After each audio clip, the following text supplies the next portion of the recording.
Good evening once again. In the wake of the death of Kyle Plush, Cincinnati looks to improve its 911 center. Today, City Council approved spending more than $450,000 to hire more people and upgrade technology. There are concerns about high turnover and employee burnout. Turns out other 911 centers face those same challenges. Local 12's Anjanette Levy is live in Butler County, where she's been talking to call takers and operators about the challenges of the job. Anjanette? Well, Rob, this is the Butler County Communications Center behind me. Sheriff Jones and a supervisor told me that handling 911 calls can be incredibly stressful, but they say they take steps to make sure that this is a good work environment. Hello, what's your address? Miranda Shepard is a 911 supervisor. Before that, she worked as a dispatcher and call taker for 9 years. You have good days and bad days. There have been times that I've left work and bawled my eyes out on my way home over a bad call. Shepard says the job isn't for everyone. We deal with a lot of bad, and some people just can't take that.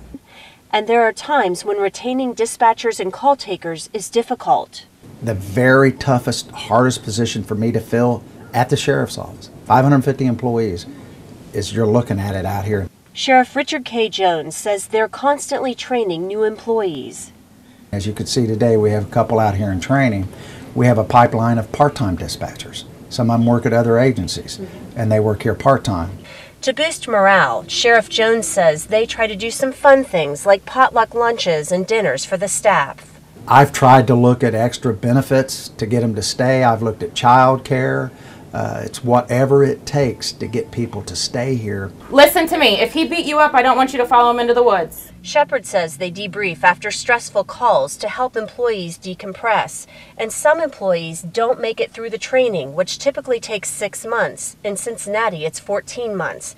Sheriff Jones says he's putting out the word that he's hiring. I'm trying to take dispatchers from Cincinnati, and I wish them well, but the work environment will be much better here than in Cincinnati. I promise. Now, you heard Sheriff Jones refer to that pipeline that they're always training people. That's something that the Cincinnati Police Department says that they need to do and that they're working on so they can have a constant flow of backups for people to move into other positions. The Cincinnati Police Department also said that improving morale is something that they need to work on at the Emergency Communications Center down there. Sheriff Jones says they do some things around here to try to make some fun breaks in the day, you know, things like wearing pink during Breast Cancer Awareness Month. He says it's little things that they try to do to just boost people's spirits because they are working in a job that can be so stressful. Reporting live in Butler County, Anjanette Levy, Local 12 News. Rob, back to you. Anjanette, thanks very much. This, of course, makes you think of Kyle Plush. The investigation into what went wrong when Kyle Plush called for help is expected next week.